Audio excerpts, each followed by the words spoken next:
নমস্কার, আমি শুভ দাশগুপ্তের একটি কবিতা পাঠ করছি। চোর।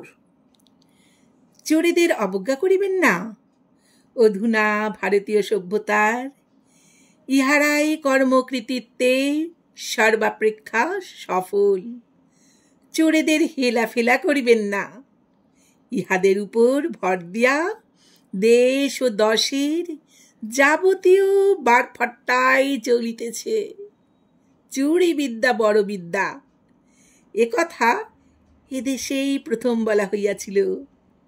সভ্যতা তথা সংস্কৃতির বিকাশে চোরেদের অবদান অন্য কাহারও অপেক্ষা বিন্দু মাত্র কম নয়।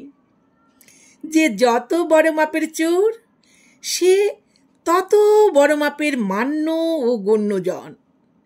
চোরেদের জাতিভেদ নাই, গোত্র ভিন্নতা আছে।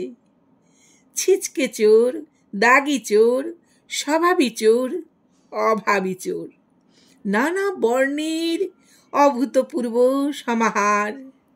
চোরেদের ব্যঙ্গ বিদ্রুপ করবেন না।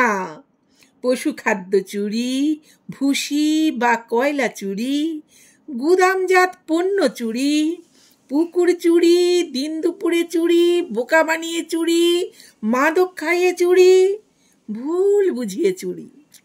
চুরি বিদ্যার নানা মহান কোর্স আছে। যার যার ক্ষমতা বা সাধ্যমতো সাধনায় মোক্ষ লাভ ঘটে। চুরি এদেশের সনাতন ঐতিহ্য।